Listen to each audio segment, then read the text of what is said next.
So welcome everybody to the Who Am I podcast with me, Paul Garrigan, and my partner, Carly Skelly. Today we are joined by a very special guest as we're going to be diving into all things health and longevity. So thank you for joining us, Dr. Ed. Nice to be on. Thank you for having me. Thank you for coming on, mate. So let's dive straight into the juicy bits, if you like, because what we're seeing in the world with health, the health and well-being industry, if you like, is a massive industry, but it seems that people are getting sicker, if you like. And I know we've had conversations before we came in, but I'd like to know where you stand on that topic. So I think people are getting sicker because 90% of preventable diseases caused by lifestyle. So when we look at the 6 big things that people are dying from, it's things like cancer, cardiovascular disease, chronic respiratory illness, mental health issues like depression as well. And the government's actually put out a big thing about this probably 5 years ago now. It's called the Major Conditions Strategy Framework, I think. Stupid name. But they looked at the 6 big killers and said, okay, what can we do about this? And then that's kind of like trickled down into the NHS plan. So I think the country's on to the issues, but it's like, what can we actually do about it? And the NHS is kind of set up for treating disease. It's not there to create health. Yeah. So I think that's why we've got a population that are getting sicker and sicker, because we're not creating good health in the population.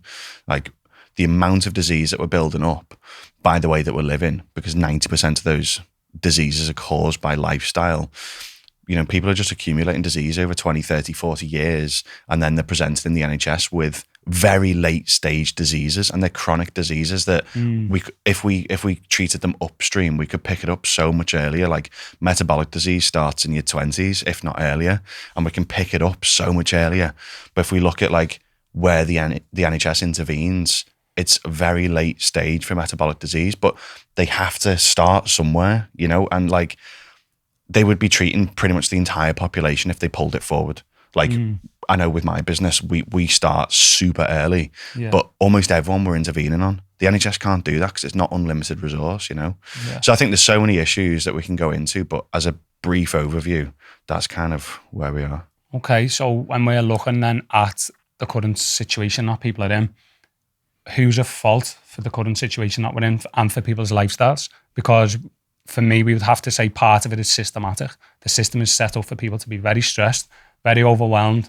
You know, the cost of living, people having to pay to eat healthy foods. You know, we're overworking, we're underpaid, a lot of people. So who is at fault, or is it both? Is it people's lifestyle choices and a systematic issue? Definitely both. Yeah. It's got to be both. Because even when we look at people who aren't earning lots of money, often their lifestyle choices aren't quite aligned with health and well-being either. Yeah. So that population are typically, this isn't always the case. Okay, so you got to be careful about how we frame this, but it's definitely a shared responsibility between state and individual. And for me, the individual's more responsible, because you can go outside and go for walks. You can, so as long as you've got a small area around you, you can do squats. You can do your strength training. Water's free out of a tap. I just think individuals are often like smoking, vaping, drinking cans of Monster, like 3 or 4 cans of Monster a day. They're having like highly processed, low nutritional foods. They're individual choices, and rice is it's when we look at types of food, for example, rice is an A1, so it's highly nutritious and it's low processed and it's super cheap. Like rice is so cheap. Yeah. You could feed, there's so many calories available in that food. Okay, it's not got all the nutrients that we need. We of course need other food, but that's a healthy food, right? Yeah. In balance, and it's incredibly affordable. So I think there are ways to live a very healthy lifestyle on minimal budgets.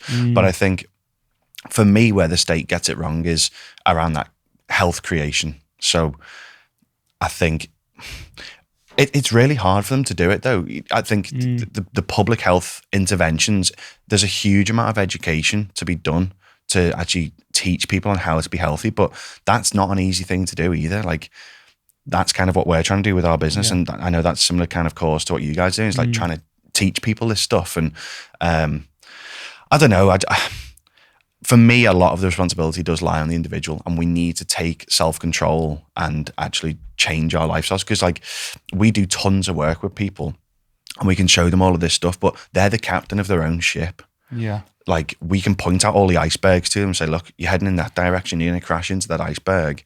But it's up to them to steer away from that iceberg. If they want to hit it, they're going to hit it. Do you know what I mean? Like, I think the state could do better at showing people where the icebergs are. Yeah. But beyond that, the individual's got to take responsibility. Yeah. I think we spoke a little bit about the systematic problem on our last podcast, on the last episode.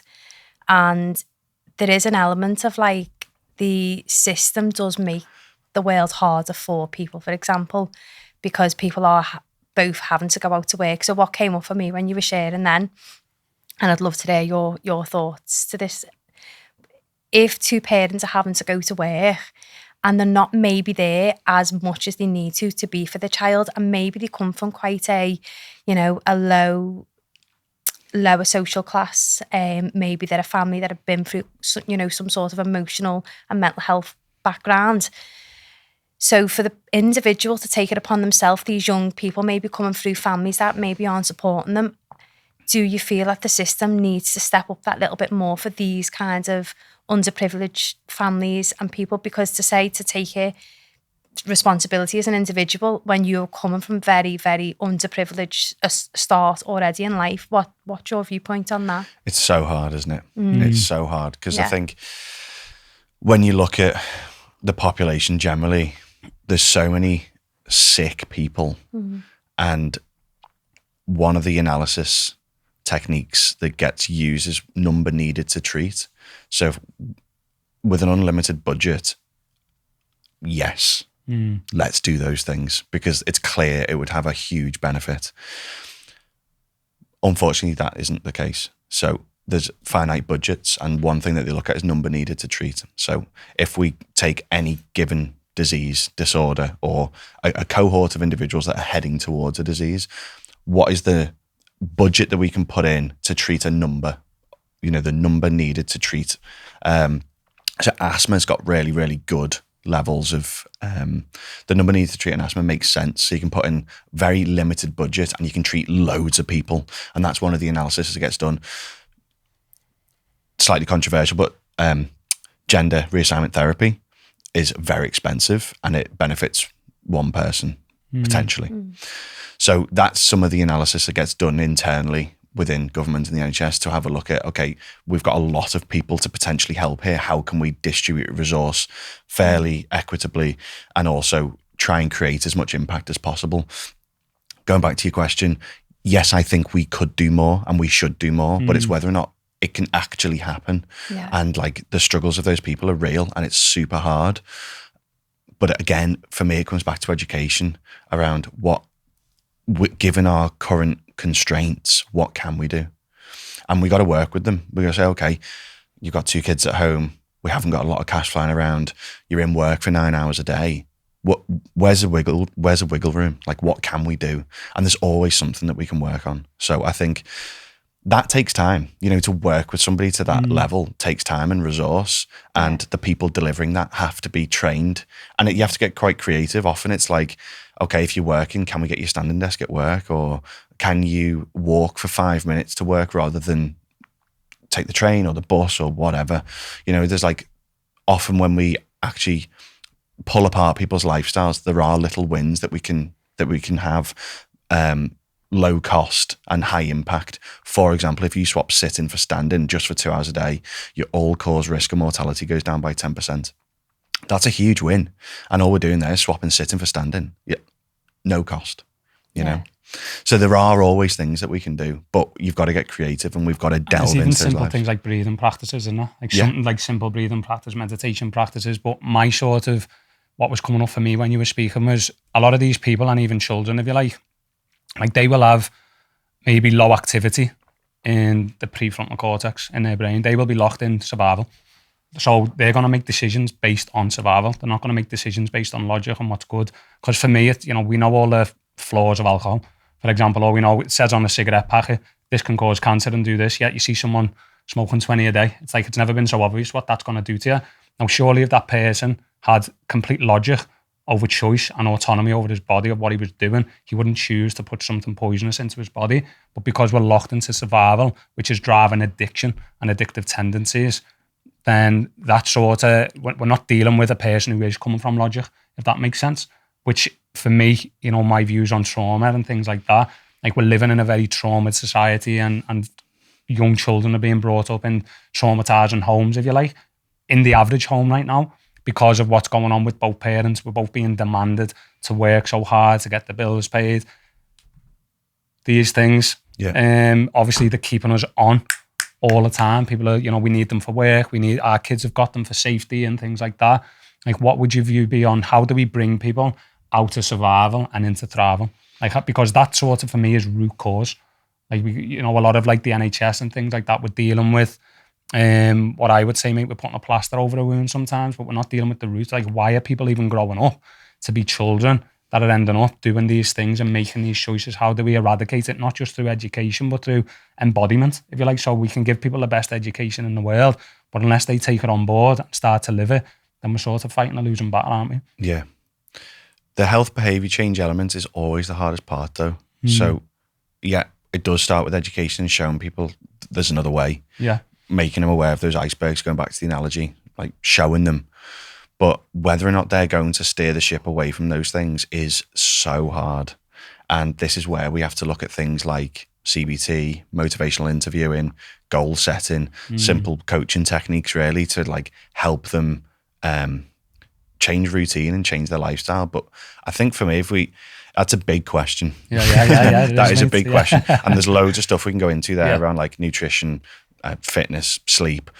But I think as a general theme, for me, routine is so key.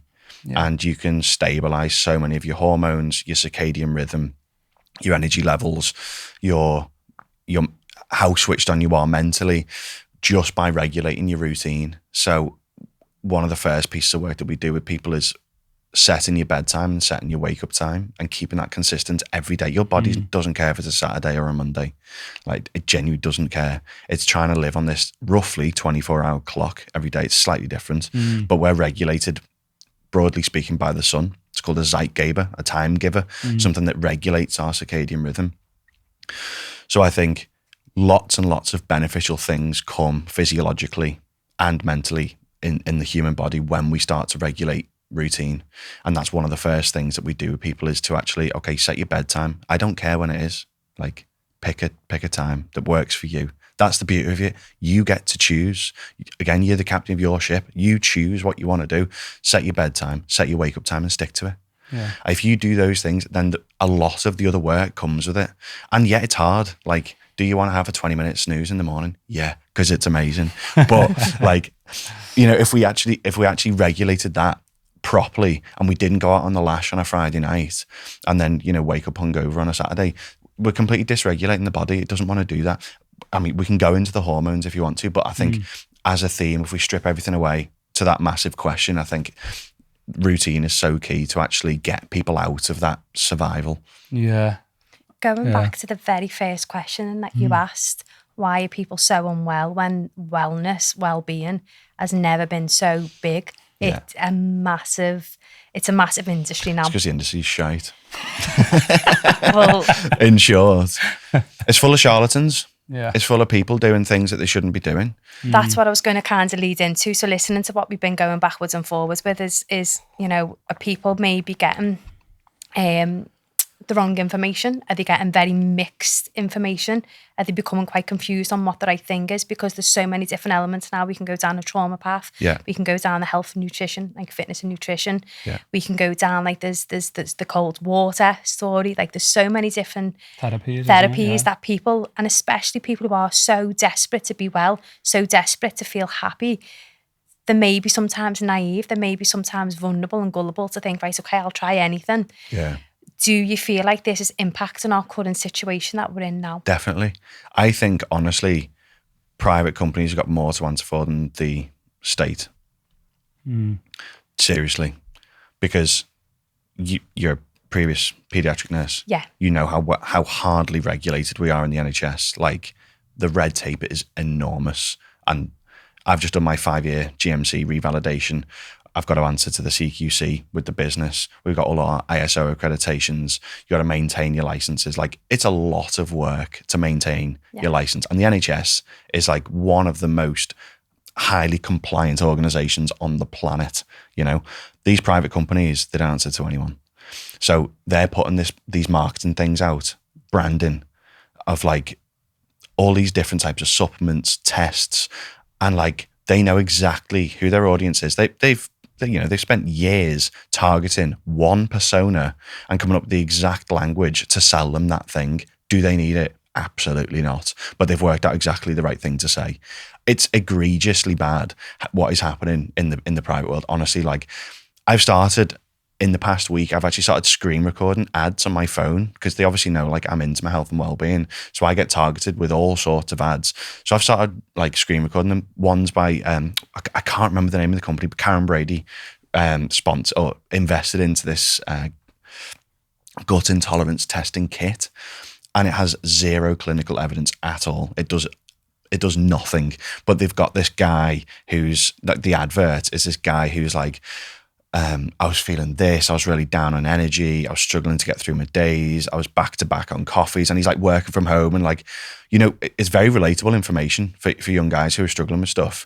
And then it's like, until this company came along and sold me this gut intolerance testing, and there's no clinical evidence behind it at all.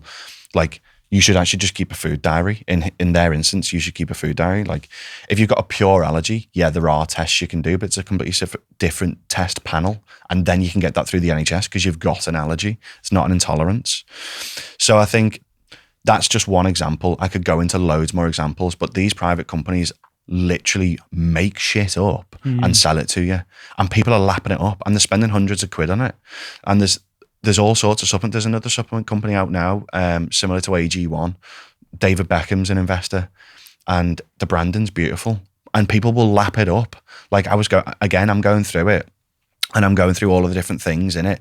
It's like 98% of the things you don't need. I think it's got vitamin D in there, which is good. You know, vitamin D is good. We all need more vitamin D. But all the other stuff, you're like, come on. Because the people that they're selling it to are probably, well, not all of them, but you know, they're vaping, they might not be exercising, they're sleeping like crap, they've got no routine, they're stressed out, their mental health's really bad, they've got poor interpersonal relationships. This powder, ultra processed powder that's got beautiful packaging is not going to solve your problems. Like, you've got a lot of work to do to move the needle to improve your health. So for me, the private companies have got so much to answer for.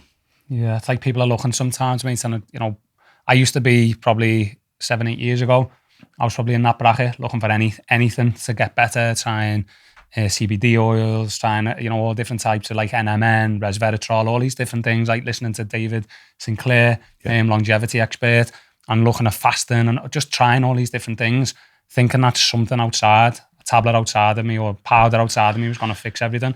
And I can categorically say, in my own understanding and in my own investigation on me, is there's not one tablet that's going to fix you. You have to do the work and your routine, your habits, your non-negotiables, your purpose, living an inspired life. 100%. You know, taking care of your relationship, your children, making sure that, you know, you're regulating your own emotions, your stress levels, your sleep and weight cycles, doing breath work, meditation, whatever it is. It's a culmination of all of it. Cold water some days, sometimes that's the worst thing you can do some days. But it's understanding, I think, your own system, isn't it? As a man, something that I want to lean into while you were speaking then was, you know, testosterone levels in men. Yeah. Obviously, we know the past, you know, 20, 30, 40 years that they're massively decreasing. Like what's going on with men? I know so many men who are taking TRT, but I know quite well the effects of testosterone because I used to take anabolic steroids, and I know that they absolutely destroyed me. And the effects that can actually have on your stress levels, on your hormones, on your heart, and on your overall well-being. I think it increases different female predominant hormones, if you like estrogen and estrogen and things like that in the body. So what are your thoughts on testosterone levels in men and what's going on? Because so many men seem very flat right now, and, you know, like depression and mental health, certainly in men, at a time that we need men for me to step up in the world, it's being decreased. You don't ask small questions, do you? That is big. I don't even know where to come at to that. Okay, so from a purely hormonal level, I want to come on to cortisol. So I hate the whole rhetoric around cortisol because it's like, oh, cortisol's bad. It's not. It's a glucocorticoid. It's a type of steroid that's created by the adrenal glands, top of your kidneys, in your body, and it's a normal chemical to be released by the body. It's released in the morning by the adrenals, and it peaks at about 30 minutes. That is to get you up. Okay, it increases blood sugar, and essentially just gets your body going in the morning. And then what we say is a gradual decline all the way to bedtime. It's almost on like a seesaw with melatonin. Have you seen melatonin where that's the thing that helps you get to sleep? It's not involved in the sleep process, but it's like the starting gun on a race. Imagine sleep being a race. It's like the starting gun on the start line. That's what melatonin does. It starts the initiation of sleep. So that cortisol and melatonin kind of sit on the seesaw. That's what we want with the cortisol. We want this gradual decline throughout the day. Now, what's happening is people are more stressed chronically, and that's increasing cortisol levels across the day. And we build up glucocorticoid resistance. So when that cortisol's higher all the time, your cells are starting to switch off to that signal. So what happens is we build up resistance to cortisol, which is causing all sorts of problems. Cortisol levels are higher. Cortisol's anti-inflammatory in nature, right? But chronically, when cortisol's released, it decreases your inflammatory response, okay? So sometimes we give you hydrocortisone, which is exogenous from the outside. Like if you're having an allergic reaction, sometimes we'll inject you with hydrocortisone to reduce the inflammation. So it's anti-inflammatory cortisol. But long term, if we're building resistance to that anti-inflammatory molecule, we then your cells have switched off to that anti-inflammatory thing. Therefore, they're going to be more pro-inflammatory, right? So that's why chronic stress is bad, because we're now in a pro-inflammatory state. Does that make sense? Yeah. Yeah. And it does a similar thing because it releases, you get gluconeogenesis. When cortisol gets released, you get gluconeogenesis, stupid word for release of new sugar. So it tells your liver to release new sugar. It also breaks down glycogen stores to release more sugar. So it does. It's a complicated molecule. It does loads of things. I'm just scratching the surface here. Essentially, cortisol's released in the morning, peaks at 30 minutes, and you release sugar. That's to get you up and going. Now, again, same example. So we get resistance to the cortisol, but imagine a state where cortisol's now high and it's releasing sugar all the time. It's helping the body release more sugar. We then build resistance as well. You get insulin resistance. And again, we know insulin resistance is pro-inflammatory as well. So there's multiple pathways. There are more. There's 5 inflammatory pathways with cortisol that I'm not going to go into. Yeah. We've done 2. Okay. But cortisol's pro-inflammatory chronically. And one of the things that it's doing is it's decreasing growth hormone. It's also decreasing testosterone. So when we're seeing people who are chronically stressed, you talked about being in fight or flight all the time. That's one of many reasons why we're starting to see lower testosterone levels in the population as well. There's loads more stuff that we can touch on there, but I think from a pure hormonal level, that's like some of the things that's happening behind the scenes. I also think there's 3 other areas, well, I'll say 4 actually, that are unbelievably important for managing hormones, and that's sleep, exercise, nutrition, and emotional regulation. You don't do those 4 things, we're going to have bad levels of hormones in the body. Men need to be exercising. Women need to be exercising. We should be strength training. We need to do our zone 2 cardio. We need to work on VO2 max. That's just exercise. We need to do flexibility and coordination stuff. Obviously, as we age, we want to try and maintain muscle and bone density. Then we look at nutrition. We can go deep into all of these areas, but as 4 areas: sleep, nutrition, exercise, and emotional regulation, we've got to do those things to maintain output of testosterone. Yeah. Well Good answer. I could yap away all day, but I'll stop and that got my mind thinking as well. It's basically like it's eustress and de-stress, isn't it? So we need that little bit of cortisol, because that's going to be it's good stress. It's getting us moving. It's getting us stepping into our purpose and what we're ready to do. When it becomes into that de-stress, it's the chronic levels, which is causing dis-ease within the body. But as you were speaking then, it was making me think, so but a lot of women are very body conscious at the minute. Probably always have been, but at the minute, like all women are like really training a lot. Yeah. Now, obviously, when we've naturally got a high level of cortisol in the body and then we're overtraining, so we're putting ourselves through more stress, the stress response is being triggered again. Do you feel like maybe, again, we go back what you said before about, you know, the wellness industry, and we've got a lot of PTs and a lot of people promoting health, and they're telling maybe women how to lose weight, but are they actually taking into consideration that when women have got high levels of cortisol, that we might have that cortisol belly, we might have that weight in our face. Mm-hmm. So we're actually giving them these like mad exercise regimes and diets, but they've got high levels of stress, high levels of cortisol, which is actually going to be discount what they're actually doing. Like, what's your thoughts on the whole health industry around not taking in high levels of stress and cortisol in the body? Yeah, I think before we do anything, we should test. So this is one of the things that we do in our clinics, is that we do a full medical history. We understand the person. Even if you take like cohorts of people, it's not accurate enough. Like, the devil's in the detail, and the individual is so important. We can't treat people as cohorts. So like, what we do for one woman or man is going to be very different to what we do for another woman or man, you know? So I think the devil really is in the detail. We've got to take a full medical history. Ideally, we understand family history, the social history, we understand their observations, the blood pressure, their risks. We're doing a full risk profile. We're looking, are they smoking? Are they drinking? Go into full lifestyle history then, like what's the diet like? What is the exercise regime like? Ideally, we have a blood panel so we understand exactly where the biomarkers are. We can do other tests like VO2 max testing. Like, essentially, the more information we have on somebody, the more targeted we can be with the intervention. And I know this is a broad response to your question, but my issue with the industry is that people are intervening and they don't know what they're intervening on. Yeah. So it would be the equivalent of saying, imagine you've got 1,000 cars. This is oversimplified, but imagine you had 1,000 Land Rover Defenders, for example, all identical. As you're using that, so genetically, if we take that as a human body, they're all identical or should be straight out the shop. That's not what we've got in the population. This is why it's oversimplified.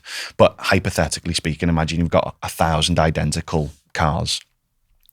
They're going to be driven differently out in the world, and they're going to pick up different injuries. They're going to like be exposed to different things. One might be on the beach picking up salt water, so it's got like a rusty chassis.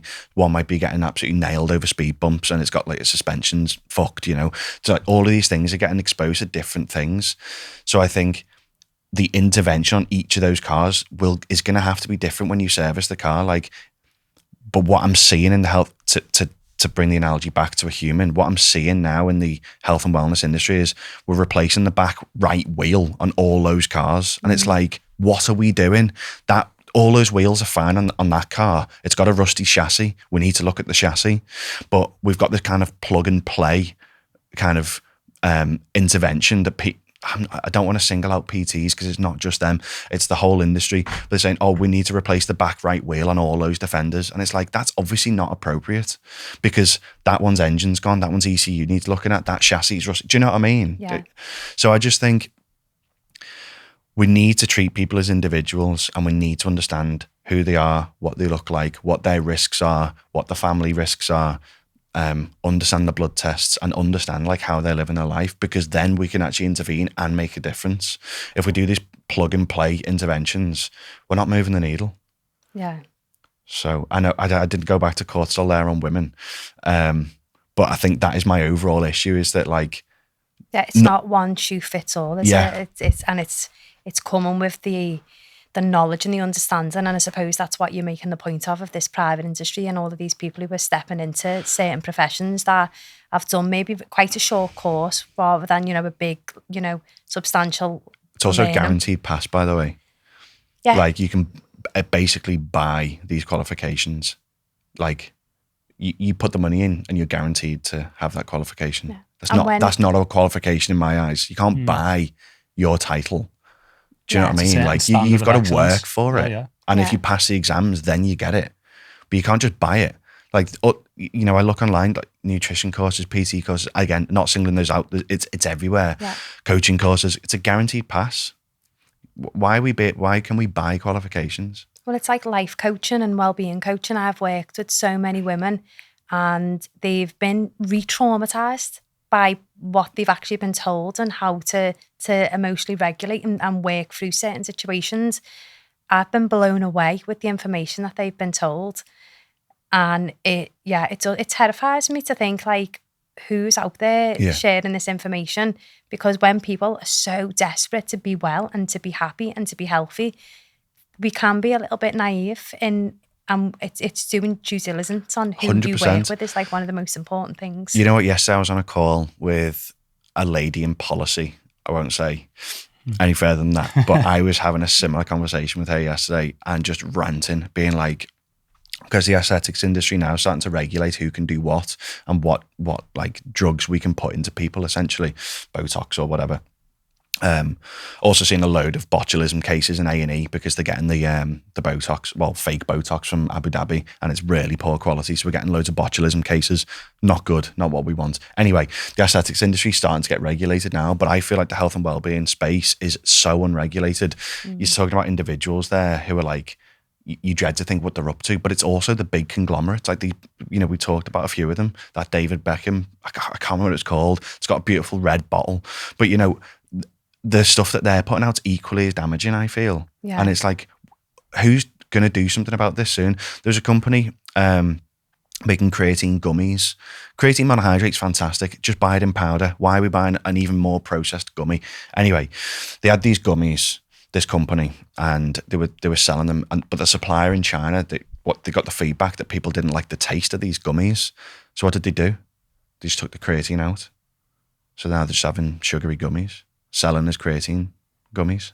And I think like it's rife everywhere. There's so many examples that we can look at, and people will buy it with the understanding that, and it's got all of the right accreditations. When you look online, it's got all the stamps of like approval and all of this, third party tested and all of that.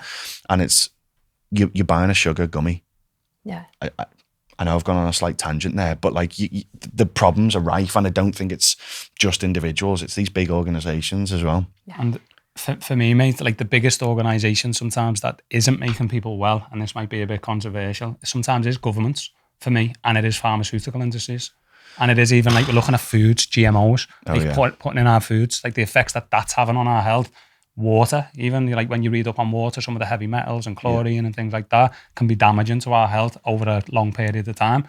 Like, how do we find a way around all these different things? Because I've spoke to people before, and it's like you wouldn't be able to live. Yeah. Because we've been sort of forced into a corner. Like, we have to eat, we need to drink, we need to do certain things to survive. And if the very industries that are meant to be keeping us well are making us sick, which pharmaceuticals, in my opinion, a lot of them are making us sick. You go to a GP. For example, I went into a GP maybe 8 years ago. First thing they done when I went in, said I'm suffering with anxiety. First thing they did was give me SSRI medication. Yeah. Didn't ask me what was going on in my life. Yeah. Didn't give me any breathing practices. Didn't have no trauma-informed care, no emotional understanding of what was going on with me. They only had a very basic understanding of mental health at best. Yeah. They didn't understand the mind. So they just threw tablets at me. Yeah. And that is obviously linked in with the pharmaceutical industry and how that ties in with the NHS, if you like. And it's sort of, for me, the very people, which is the government and, these systems are meant to be keeping us safe and helping us be well, seem to be sometimes the very systems that are keeping us sick. Yeah, I agree with you. Let's go into the depression example.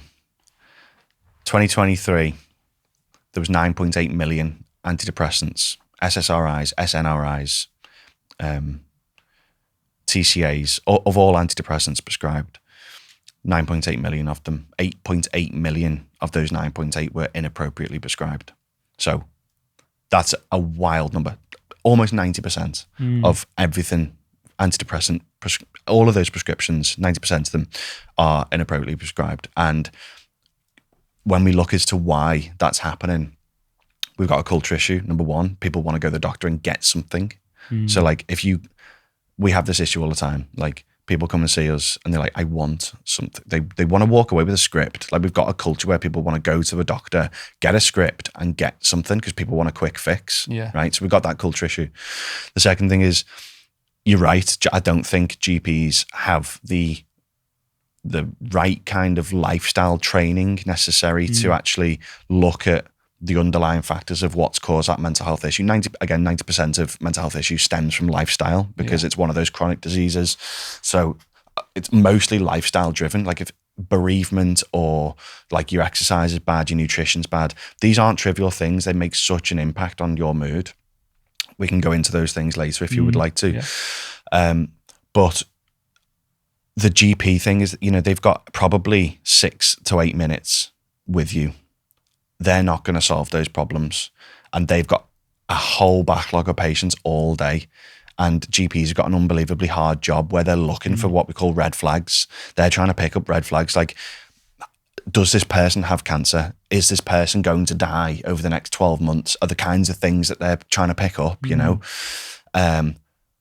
And we have got a sick population, but the point at which you see a GP is so late in your presentation. Like if we pulled that point of care earlier and we started to look at the lifestyle factors that people were going through, trauma at home, it might be like financial stresses, it might be that they're not exercising and the nutrition's bad.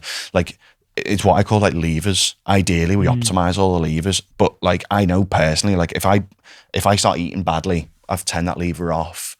Like I suffer as a result of that, and my headspace is so much worse. Like if I don't exercise, like my mental health, I feel so much worse in myself. My mood is so much lower. So, but they're just two things. Then people's like social lives are bad. Then they're isolated. Then they're not in work. Then they've got financial issues. Then they've got kids. It's like all these levers are getting turned off. You carry that on for 5 years. Then you go see your GP and get put on antidepressants. That's what's happening. But it's like, antidepressants aren't solving the issue. And that's the plaster that either of you mentioned before, the plaster over the wound. GPs aren't solving that in 6 to 8 minutes. But unfortunately, that's where we are, which is why I think we need a whole culture change around, let's not go to doctors super late on. We need to start this more like proactive level of care, take individual responsibility and like start to make a difference to yourself. And some of the things that you can do are really, really simple and basic. Like if you start to eat well, for example, if you look after your gut microbiome, studies have shown it's up to 7 times more effective than an antidepressant. Just looking after your gut microbiome, right? That's just nutrition. Then there's a similar case for like exercise and a similar case for sleep. You start to stack those things together. You're turning your levers on then. Your lifestyle's completely different and we will move the needle with your mood and we don't need antidepressants. And then touching on, I can have a whole rant about pharma as well. But like the side effect profile of these medications is enormous. About 40% of the CO2 created in the NHS is from pharma. So like we're looking at trying to live greener lives as well. About 40, the biggest section, if you look at the pie of CO2 created in the NHS, the biggest section of that is pharma, just creating meds, and half of them end up down the drain. Like there's so many issues that we can go into here, but ultimately it comes back to people need to take individual responsibility, bring the point of care earlier and start to improve their lifestyles. Yeah, I think if people are looking at, because the amount of people that drink, for example, if they were to stop drinking and start investing in their well-being and doing something with yourself and spending however much a week or a month in looking at different ways that they could be better, it's easier to say that, but then we're probably dealing with some people that are using them as coping mechanisms. If you like to use them, maybe drink or alcohol or drugs or the phone or porn or whatever. Even food. It's like overeating for a lot of people. Even sometimes overtraining. Yeah. I think training can become, like they say, a better or the bad. Well, people say healthy addictions. I don't think a healthy addiction really exists, does it? It's maybe less negative side effects, but it's still an addiction. So it's like, why are we doing these type of things? Yeah. It's hard. It's really hard to fix the problem, and people get ingrained into their habits. They'll start doing these things, and then it comes back to like what you do every day is who you are. And they'll drink every day, and it's hard to change that behavior. But it comes back to show them the icebergs and give them the choice. Yeah, you say, look, you're heading towards that thing there. What do you want to do? And if they're consciously choosing to do that thing, fair play. That's your life. It's not for anyone else to decide, but at least they're cognizant of the choice they're making. They know they're making an informed, as long as they've got capacity, they're making an informed decision about their life choice. Yeah, and it was Jordan, mate, like my big wake-up call to what was going on with sort of the system, I think for a lot of people was when the pandemic happened. And obviously there was a big explosion of, no one could go out the house. Everyone was wearing masks. There was never, ever anything put on by the government or, NHS, what I seen in terms of telling people, to do some breath work, telling people to do certain things. Everyone just stayed at home. Loads of people seemed to get pissed, have time off, on furlough, or they got sick. And loads of people were mentally struggling, but there was no sort of mental and emotional well-being sort of package for what people needed to do. But at the same time, we had all fast foods open, and people were indulging in alcohol, fast foods, unhealthy vices. I think mental health went up massively. Problems, suicide rates went up. I think domestic violence levels went up. Yeah. All these different things. Naturally, if people are drinking and at home, these things are going to rise anyway. But what I seen with the whole systematic problem, like a collective issue, is that the governments and maybe the NHS were way off in terms of my opinion, what they should be telling people to do. Like if you've got a lung, a problem like with COVID is attacking the lungs, for example, if people aren't being told to do basic breathing practices to strengthen the lungs and exercise, what's going on? Yeah. I hear what you're saying. It's really hard though, isn't it? Because you've got a disease there, which all of their information was around getting the R0 number down. So the R0 is the rate at which the infection spreads. So if you've got an R0 number of 2, then if I have COVID, I'm going to spread it to 2 people. If it's a 9, then I'm going to spread it to 9 people. So the idea behind all of their policy was to get it under 1. Okay, so if you can get the R0 under 1, if I've got it, I'm going to spread it statistically to less than 1 person. Therefore, the rates, that the number of COVID cases goes down. It's the same for any infectious disease like measles. I think the R0, so that's 9. This is why we had to bring in vaccination programs for measles, because it's like wildfire. And thankfully we don't live in a world now where everyone's got measles. Do you know what I mean? Because of vaccination programs. So I think the government had a super difficult job of like, I don't envy them. Like they can't have done right. Whatever they did, like there was going to be issues, and to make those calls must have been super hard. But I think a lot of their information was around getting that R0 number under 1. Yeah. So they were doing anything they could to get it down. They didn't give a shit about anything else. They were like, we've got to stop the spread. Yeah. Like and COVID wasn't particularly well understood. Coronaviruses as a category had been around, but COVID-19 specifically, we didn't understand particularly well. I'll be honest, I was one of the first 50 people in the world to have the vaccine because I looked at the data, I looked at how it was made, and it's super interesting how they made the vaccine. So I signed up to the trial. I was like, look, I'll be a guinea pig, stick it in me. I understood to a basic degree that would come with risk. Now we're starting to see like, of course, any intervention comes with risk and benefit, so like COVID vaccines do come with an inherent number of risks, but they also come with an inherent number of benefits. But there's a compensation scheme, isn't it? Like a COVID vaccination compensation scheme, I think. Is there? I think there is, for people that have been affected by the vaccine and things like that, which is obviously, I get that the government had to act quick. Yeah. But then, at the same time, I don't say a conspiracy theories, I say alternative thinking. Like I look at another way, okay, well, there's lots of, and I don't believe in it all either, by the way, I'm just bringing it into just to talk about, is that, there's a lot of people that are dead against vaccines. Like I haven't had any of the vaccines, to be honest, nor have my kids, because I believe that we were doing everything fit, we were healthy, we were well, we were exercising, we were doing different things, and it was being forced upon people in some way, weren't it? Yeah. I've a question to you is, do you feel people really need to take all the vaccines that the world are constantly like putting out for us? Like, even the kids every year, it's like the flu jab, they have this nose spray. If you're, feeding them well, they've got good nutrition, they do exercise, they do like practices, they emotionally regulate, do we need to be taking all of these vaccines if we're already well? So, I'm curious to hear your question. Mate. No, it's fine. Again, I come back to the individual. We've got to look at individual risk. You can't offer blanket advice. Yeah. And again, this is where it's really hard to intervene on a public level, because they have to start categorizing people by something so that we can actually create guidelines. Like you got 60 million people to look after. How do we know who we're jabbing and not jabbing? So this is where like general guidelines come out, but I still think the clinician needs to have overall say taking them, because the clinician's the one who would be engaging with that individual. And I think they're the ones who should have to make a decision about any intervention, whether it's vaccines or whatever. by looking at their individual risk profiles. So I can't offer blanket advice to say this population of people will be fine.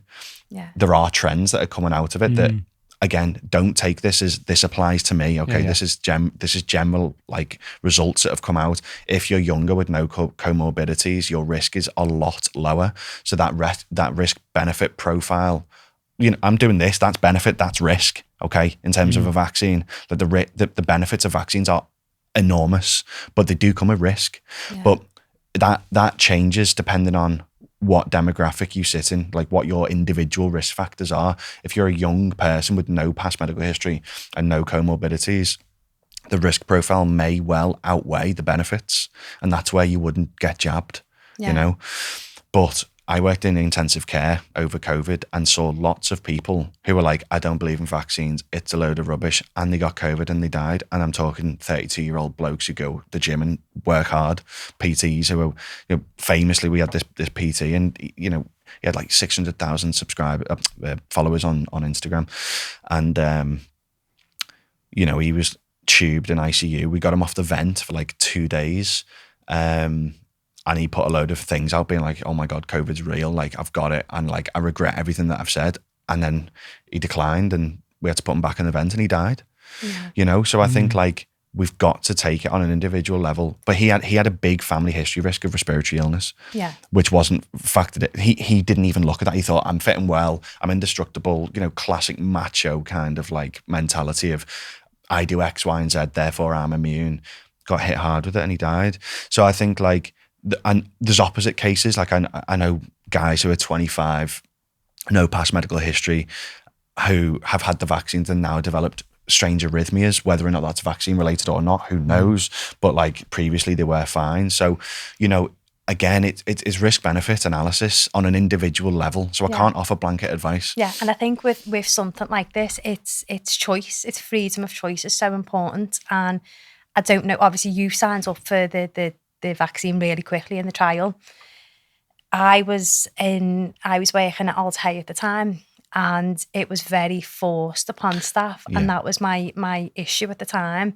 We weren't really given a choice. We were made to feel really, really bad. We were emotionally like made to feel, you know, we're getting it all wrong if we don't. We were taken away. The choice was taken away, and a lot of nurses that I know at the time.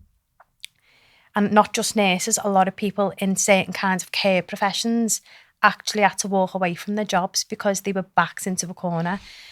And it's hard. Yeah. Because like you said with everything, it's like there's pros and there's cons. And that's where, you know, when people take away freedom of choice, that's where it becomes an issue, isn't it? Yeah.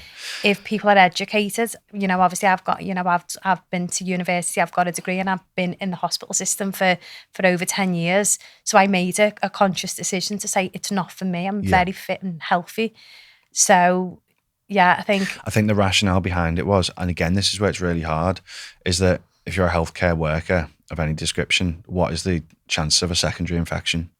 So if you're not vaccinated, what does that do for all your patients? Yeah. And that was half of the rationale for getting all of the workers vaccinated. Yeah. I can't think of a suitable analogy, but then, you know, if you've got risks in a workplace that's potentially impacting patient care, they've got to remove that risk. Yeah. I'm not backing it up. Yeah, no, and, it's such a hard situation. How come we were going from like, and this again, it might be a big question for you to answer, but go on. Like we were going from 1 vaccine, you need 2 vaccines, you need 3 vaccines, you need 4 vaccines, and it was going like, if that stopped the infection, why was we needing 1, 2, 3, 4, 5, 6? And like I've seen someone in the street a couple of weeks ago, and he's like, I'm going for my 10th COVID vaccine. Yeah. I'm like, the rate at which it mutates is enormous. Okay. So you only get immunity. It's like, do you remember that like lock and key mechanism thing? When you create antibodies in the body, they've got to match the lock.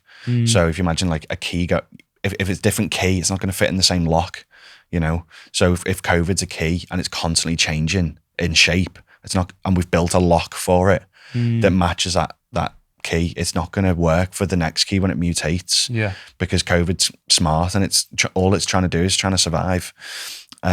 So it will naturally mutate, and I don't even know how many variants there are now, but there's loads. But we do similar analysis with flu every year with influenza. We're looking at like what are the most common kind of keys, shapes, and how can we make the right locks for those. And we look at like prevalence data and go, okay, these are the most prevalent strains. This is what the vaccine should look like. So, they are doing again, the red tape's enormous. They're not just like whipping these things out, they are doing a lot of due diligence to work out, okay, what are the strains that are going to cause harm here? But that's why we're having to get vaccinated often. Things like the MMR vaccine, it does change, but it doesn't change at the rate at which the COVID vaccine does. So it's hard, isn't it? So it's individual basis whether vaccines are good or bad for a person. It's an individual basis, you think, or do you think they're good or bad? Again, it's really hard. Yeah, it's really hard.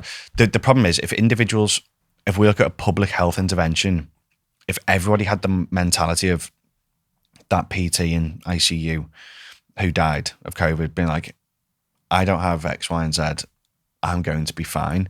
If everyone had that mentality, have you heard of herd immunity? We get to it. And that was why my concern was that we were all being told to stay locked inside, but then how are we going to build immunity when we're all very isolated? Yeah. But if we get to that herd immunity level, then we can pretty much eradicate a disease. Like, we are living in a time where this is the healthiest humans have been forever. In human history, we are living in a time where health has never, ever been better. Yeah, there's still problems and we're working through them. But like, we're not dying of the bubonic plague anymore, and we're not dying of like all of these horrible infectious diseases. Like, some people, the average lifespan was like 35. We got centenarians, we got semi-centenarians, people living to 110, 120. Like, we're living in healthier populations now.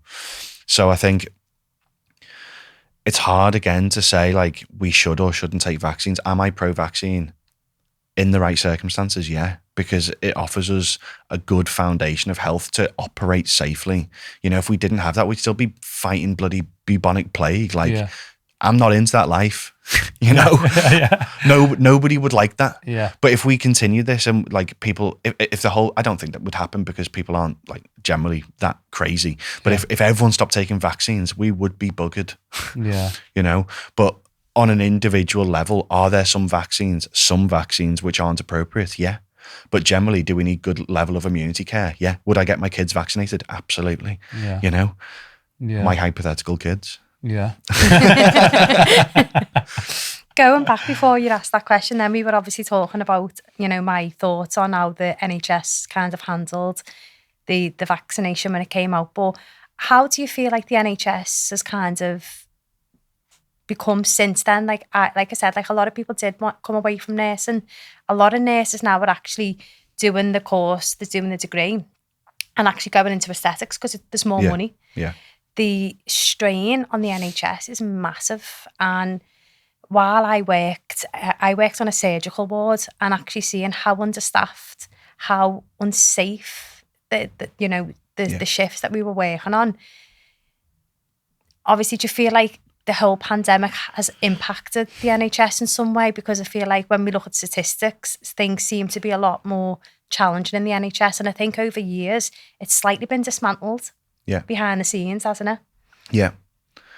Again, big question. The dismantle of the NHS has been happening for years, but I think that's because the service provision can't keep up. Yeah. We've talked about that, the population being super unhealthy and the fact that people are past the age of 30, everyone's declining, if not before. And we need to, have you seen the graph where it looks at medicine 2.0 versus medicine 3.0? Have you seen that graph? Essentially, it looks at health span and lifespan. So health span is how healthy you are. Call it a percentage out of 100. We reach peak health around 30-ish, broadly speaking, and then we start this gradual decline all the way till we die. And medicine 2.0, we follow this natural decline like that. And 2.0, which is what the NHS is doing, treating disease, doesn't move that line at all. Right at the end where people are dying, it prolongs their life, but if the y-axis there is health span, the quality of their life is really, really low at this point. And what we're doing is we're extending their lifespan. So we're making them live longer, but their health is very, very bad. That's what medicine 2.0 is doing. So the NHS, it's firefighting. It's not Yeah. set up to create health, right? We're trying to treat these diseases because people are unhealthy. And it's unbelievable at doing that. Like, I don't know of an organization that's doing a better job. Like, okay, people have had different experiences, but generally across the board, the NHS is incredible at treating disease. Like, we're so lucky. If we didn't have it, like, we are so lucky to have it. Medicine 3.0, which is kind of what we've touched on today, which is people taking individual responsibility for the health, looking after the fitness, looking after the nutrition, sleeping well. That squares off the graph, right? So we increase our health span up to the age of 30, and rather than this gradual decline, we maintain a good output of health span. So we're close to that 100% in terms of health, all the way up till we're like 80 or 90. And then we have a sharp decline and die. We all got to die, right? Yeah. Obviously. But it's called decline compression. Yeah. So rather than this gradual decline over 30, 40, 50 years, potentially longer, we decline over 2 or 3 years. For me, that's what I want. Yeah. You know, I don't want to live like shit for 30 years, like crippled with disease. Like, if I do, I'm off to Scandi and I'm getting put in a box and someone's injecting me, you know. Yeah. I don't fancy that life. Yeah. If we can optimize health span for as long as possible with Medicine 3.0, compress that decline, that's surely what we want to be aiming for. But going back to the NHS, I think the NHS was set up to treat disease. Like, if you have a problem, we will help you with that. Yeah. But the remit of what we now expect the NHS to do, it should be doing this, it should be doing that. And like, obviously, as we discover new ways of treating, we've got new ways of diagnosing, its remit just continues to expand, and the resource isn't getting any bigger. Yeah. So I think we've got to, for me, I think the NHS should just purely be there to treat disease, and we need other organisations that can move faster, innovate quicker. The NHS is like monolithic in size. Like, we can't innovate that quickly in it because of the red tape and the compliance and the things it's got to hit. But this is where we've got opportunities in the private world if we do things properly and we regulate the industry. If we actually regulate the health and wellness industry and improve the level of compliance there, but giving them scope to operate and innovate, we can make a massive difference. And I think that's what we're trying to achieve with our business, which is getting Medicine 3.0 into the community, educating people, giving them the tools and the resources to improve their health, to optimize that health span over their life. And then inevitably, when they get disease, then go to the NHS and you'll get really good care. But then we'll take the load off the NHS, you know, again, across a population. If we're helping millions of people and we're improving their levels of health, they're going to be accessing NHS services a lot less. Then we take demand off, and then the staff are happier, and you know, we've got more resource there because again, it's finite. But if there's less people coming in, you know, we've got more resource to treat those people there, and then it's all around that disease treatment. But I think that is the ideal system for me. Is we need to have innovators in the private world who are regulated, and it's safe and it's clinically appropriate to improve and create good levels of population health. I think that's like a massive, massive point to make, isn't it? It's people maybe need to shift the perception to what the NHS is, because people do say, you know, the NHS is shit and it's failing everyone, and so many people have got a story. It's unbelievable. But then when you need it, you have to go. So it's like we'd be fucked about it. Exactly. But we've got to know what it's for. It's not there to make us well. It's not there to make us healthy. Yeah. And you probably made me look at it slightly different myself there, to be honest, because sometimes I do think, you know what, the failings I've seen when I've been there. But I suppose when people are more educated to actually look after their own health and well-being, they would rarely need to use the NHS. Yeah. So if people are using it less, there is more scope to help people that need it. Imagine like the fire service. Yeah. Basically, what we've got the entire country have got firelighters in the house, and they're setting the house on fire. That's what's happening. And then we're going, fire service is shit. My house is on fire, sort it out. You're like, stop putting your house on fire then. Do you know what I mean? It's that simple. I'm not being funny though, mate. Have you ever rang a GP and tried to get an appointment? It's impossible. You get quizzed by the receptionist if you've done something wrong. I'm like, I'm sorry. Yeah, I know. It is. It's hard. It's really hard. Like, can you tell me what's wrong with you? I'm like, it's a bit private. It is. It's really hard. Yeah. I think the private world needs to do more as well. Like, you know, private healthcare, like Bupa, AXA, Vitality. I want to see them do more. Yeah. But all they're doing is treating disease as well. Like, their preventative programs are crap. Like, we're working with a few of them now, and we're trying to like improve the preventative care that they're offering. But like, they're still doing the same thing. Oh, we can't do that unless you've got this disease. And it's all too late still. Like the private world aren't helping. And also, if they're actually super ill, they go back to the NHS anyway. Yeah. Because private world they haven't got the scope. We're talking about a finite resource in the NHS, right? But the capacity that they have is enormous. So like if you need intensive care, you go to the NHS. If you need really, really good, like if we need vascular surgeons, we need ICU, we need anaesthetic, we need all of these people involved, you go back to the NHS. You're not doing that in the private world. And you got to remember the people in the private world have come from the NHS or are mostly still in the NHS. Like we give the NHS such a hard time, but the people in it are super, super competent. They're unbelievably dedicated. And like to get that level of care, I don't know anywhere else on the planet that gets close to We're so lucky it's unbelievable. in the UK, and people maybe do take it as, for granted that, it's there, so we should have this access and we should be seen quicker. But, there isn't as many countries in the world that has something like us, and yet there's massive failings. Yeah. But yeah, I think like I feel like my perception slightly shifted just listening to your response from that question. And I think people need to maybe drop from being the victim of their lives to become 100%. the victor. Yeah. Because the more we are a victim, we become reliant. We're not empowered. And if we're not empowered, it's easy to blame the government or the NHS, but I think you've got to be empowered within the system, because you're not going to fix the system, but you can fix yourself within the system. Yeah, and also I think about this. People talk about, my granddad's terrible for this. He talks about the establishment. And he goes, the establishment this, the establishment that. And I'm like, Granddad, they're people.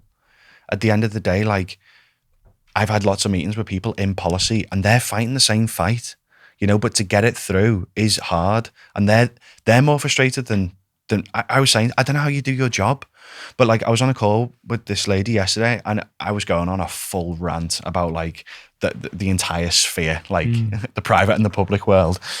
And then she was like, I'm fully on board with it. And she had the same kind of issues with it that I did. And they're fighting to like improve it, but to try and get it through the parliamentary system is difficult. And there's got to be like majorities and they've got to get it. It's difficult to actually like make change happen. And like, when we talk about the establishment or whatever kind of words you want to use, they're people at the end of the day. And I feel like they have their own issues and they're like, they might have low energy one day, they might have their own mental health problems. Like they're people. Do you know what I mean? Like everyone's a person. And I think we're all fighting for the same thing here, which is like trying to improve population health more.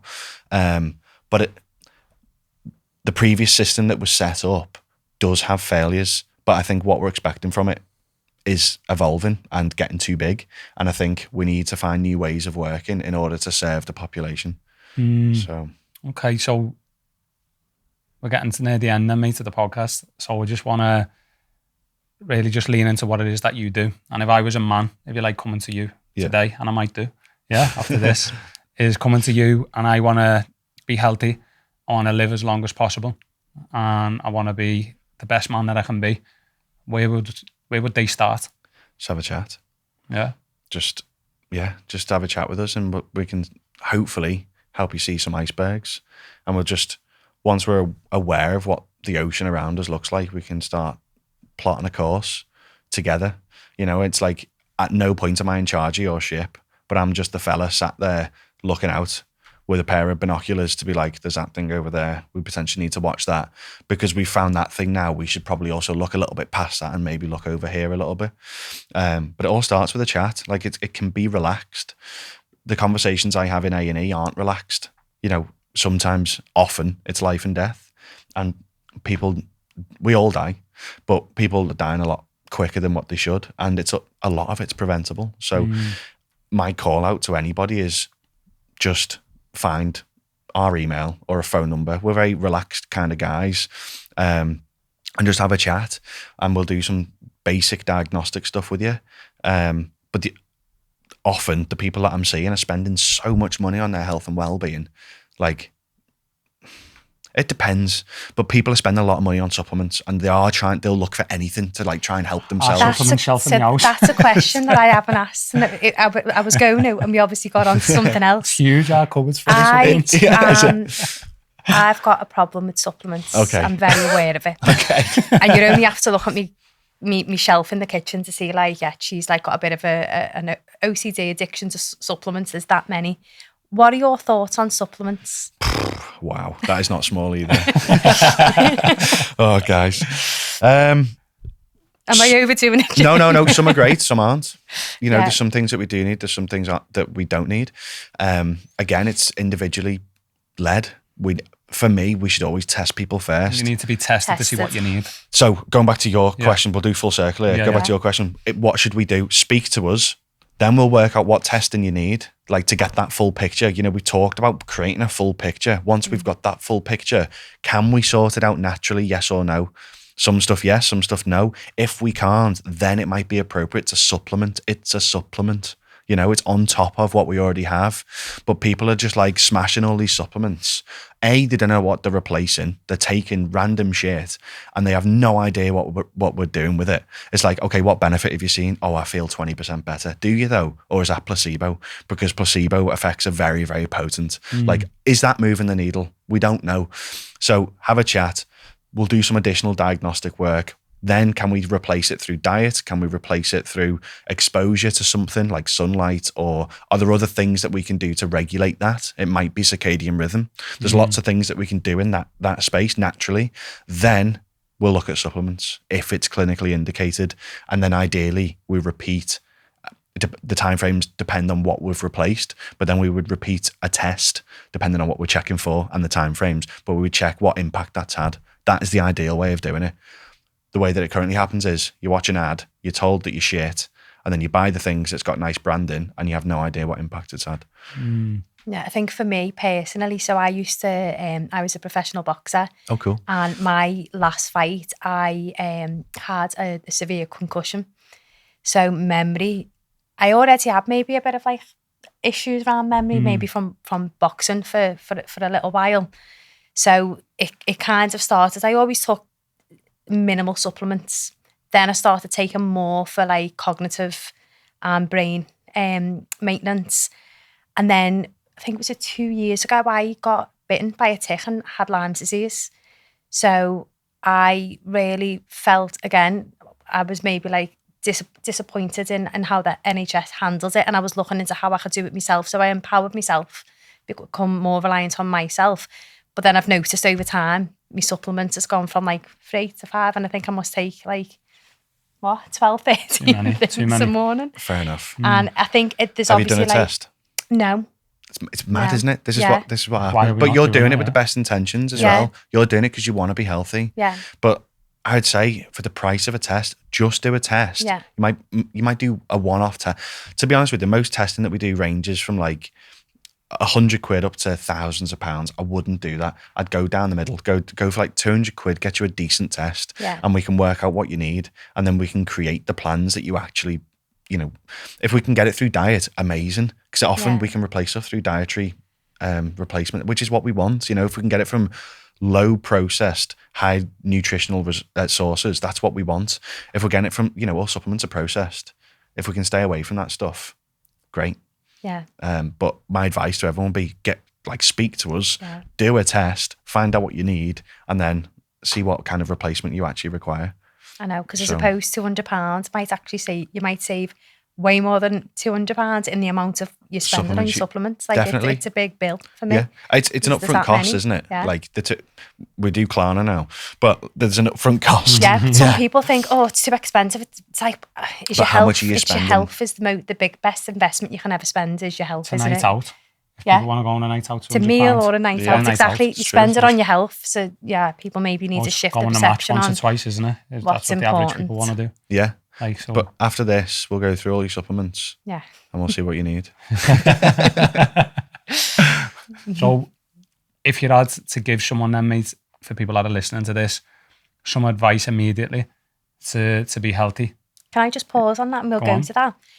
You asked the question, related to men, like you said before, if you were going to give men advice.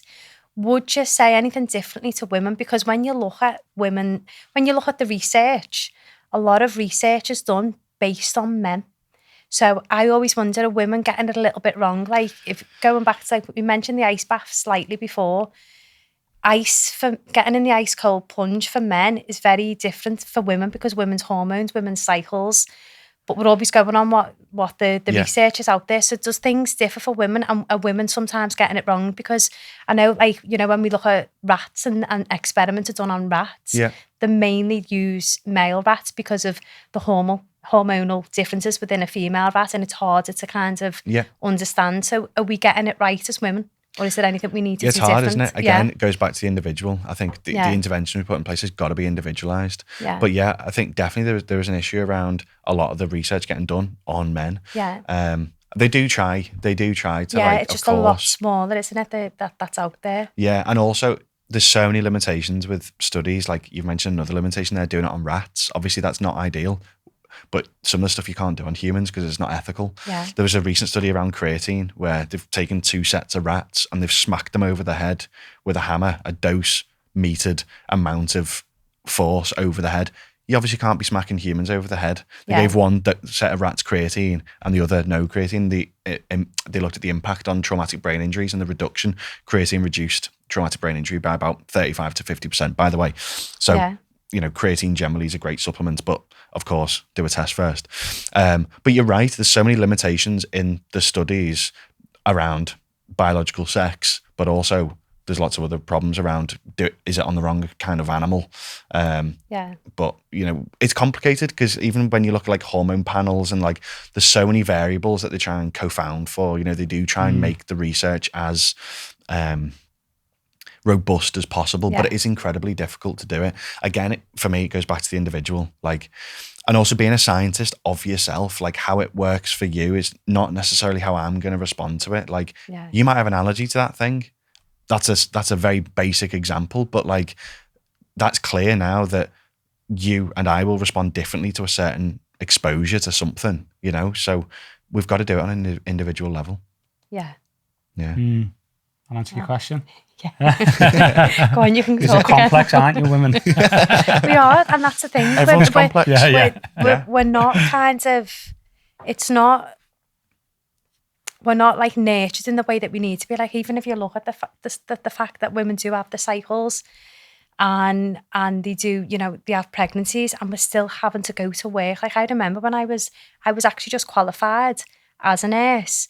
And literally as I got my first job, I instantly found out I was pregnant with our second. And I was working right up until I think my last day on the wards was like the 3rd of June and I was due on the 27th of June. And, you know, and I was on a high dependency unit, so that the strain. Yeah. I think the system, again, like women are maybe pushing too much into pain and we're probably putting ourselves into that, we become into that de-stress. We're not living in just eustress. Yeah. We're in de-stress a lot because we're not following the cycle and the rhythm of a feminine body. Yeah, yeah, definitely. We can go into that. And I think we did an entire podcast on that, you know, really, which is like people are forced into a 9-to-5 life as well, typically.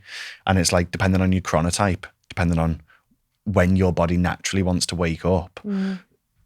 Some people are night owls. Yeah. Biologically, they are night owls and they get double fucked because they're going to bed late and then they're getting forced to wake up early as well. So like, so they're not living well in this society either. So like remote working's helped, you know, giving a bit more flexibility around how people manage their schedules. But you're right, I think there's so many issues. Just around. log in on your computer and go sleep. Yeah, get one of those mouse wigglers. My mate had a candle on his space bar. I probably shouldn't say that, but this is why I think part of the government systems are buggered. Yeah. He was like quite high up in government and put a candle on his space. Shouldn't laugh at this, should we? We're paying for him to go and play golf whilst his candle's on his space bar. I was like, you bastard. But yeah, I think there's so many issues with the system, isn't there? Yeah. Okay, mate, so last question. And then if you can tell us all about what you do as well and how people can work with you. So if you could give any men or women any advice, like immediately just from listening to this podcast, that they can start to implement right away, some habits, you know, to get themselves feeling better, to increase the longevity, or anything health related, what would they be? So we've spent the past year, maybe longer, building up free resources for people. That is, you can access it through the website completely free of charge. It's a ton of tools and resources that you can start to do to actually map out your life. One of the first things that I do with people is what I call the wheel of life. and you might have seen it before. It's quite a common thing that people do. They map out all the important areas in their life. Might be career, finances, health and fitness, family. Like, you get to, there are, broadly speaking, categories that we should do, but there's scope there to add in or take away things that aren't that relevant, and give yourself a subjective score out of 10. Like, are you happy with that area? Like, in terms of your health and fitness, what are you out of 10? Like, do some self-assessment. Like, are you happy with it? Yes or no? Like, give yourself a 5 if you're somewhere down the middle. If you're not so happy with it, maybe it's a 3, maybe it's a 2. If you are super happy with the area, maybe it's an 8 or a 9 out of 10. Then once you fill out all of your areas, you'll get some common themes. You'll be like, oh, well, I've just split up with my girlfriend, or I've just gone through a bereavement or whatever. So your family or your relationships might be a little bit low. So then you look across your life, and then I say, look, pick 3 areas that you want to work on, and write down 2 or 3 things for each area that you can do immediately to move the needle on those things. Okay, now you've done that, pick one thing and do it, and do not step back. You've looked at your life as a whole. You've gone, this is where I am. These are the things that I can work on, and you've decided what you can do about them. You've created a bit of a plan, and then just take the next smallest step forward and don't step back. And if you keep doing that, I come back to this tool every 3 months or so, but if you keep doing that process, you've got a completely different person in 2 years, because they're starting to make like small incremental change, and that wheel's going to change. Like, you might have an accident and your health and well-being's gone from a 9, it's down to a 2, and we've got to go through loads of rehab, which is why coming back to it every 3 months is beneficial, because those things are going to change a lot in that time frame. So that would be my advice, is have a look on our website, download some of the free resources. That's called the Wheel of Life Satisfaction. That's one of my favorite ones as like a starting point. And then just take the next smallest step forward. Don't over encumber yourself. Be like, I've got to sort out my fitness, my sleep, and my nutrition. Got to sort out my job. Like, now we're talking about stress, Let's not do that. Let's just focus on one area. And even if, I don't care how small the step is, but you take the step and you don't step back. You make that change and you stick with it. Do it for 2 or 3 weeks, make it habit, and then we move on. Then we get this gradual positive upward cycle rather than people in this negative cycle. But you take the next smaller step forward and make sure you maintain it. That would be my advice. Okay, mate. So how can people find you? Like, what are your platforms? How can they find you? Give yourself a good plug here, mate, to get people to find you, to work with you, because they need it. Yeah. This is the Wellbeing Doctors. So this is our corporate brand. So if you work in a business, if you've got like private medical or cash plans, you can get a lot of our stuff funded. Obviously speak to us first, but that's the Wellbeing Doctors, is the more corporate side. Healthy, HELFY, is our app and our diagnostic service. So we want to give people all of the tools that they need to actually understand their health. So we've built the UK's first longevity app. Okay, so you can track everything that we've talked about today, your supplements, your past medical history, actually genuinely being able to understand your health in a single platform is what we've built, and that's called Healthy. At the moment, it's very, very limited space in terms of who can get onto it. Typically, it's through B2B. So if you're a business, you can onboard your staff. On Monday, we are releasing the direct-to-consumer stuff. So if you are listening, you can access the Healthy app if you've done a blood test. Yeah. So that is your only way in at the moment as a direct-to-consumer if you're doing your diagnostic stuff with us. But, you can get in touch on the website. It's behealthy.com, healthy spelled HELFY. And you can go, we're doing loads and loads of blood tests now, and we're like collaborating with like gyms and different workspaces and clinics as well. And we've got clinics across we run all the tech, but there's all different types of longevity doctors now across the UK using the platform. So you'll be able to find somebody local to you. But that's essentially what we're doing. Is if you genuinely want to understand your health across all of those domains that we've talked about, understand what it is and understand what to do about it, that's what we've built.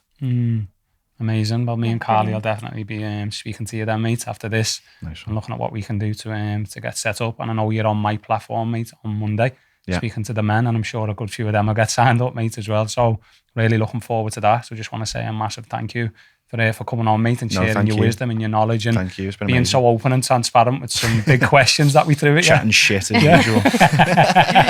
Yeah, no, thank you. Like I said, it was nicer even when we were talking about the NHS. I feel like my own perception listening to your That's share about interesting. it was like it's slightly changed a bit. So yeah, I've really enjoyed all the conversations, and I'm sure a lot of people need to hear what we were speaking about today, and they need to change their own perception around certain things so they maybe become that victor rather than the victim of their own lives, and go out and create that change. Because again, if we're reliant on the system, reliant on the government, we're always going to be quite, annoyed and angry and resentful. So it's like, what can we do as a human ourselves to... Definitely. to- It's empowering then, isn't Yeah. it? You've got control. Yeah, definitely. Love it. Thanks for having me on, Brilliant. guys. Thank you you. very much, mate. Cheers, Thank guys. you.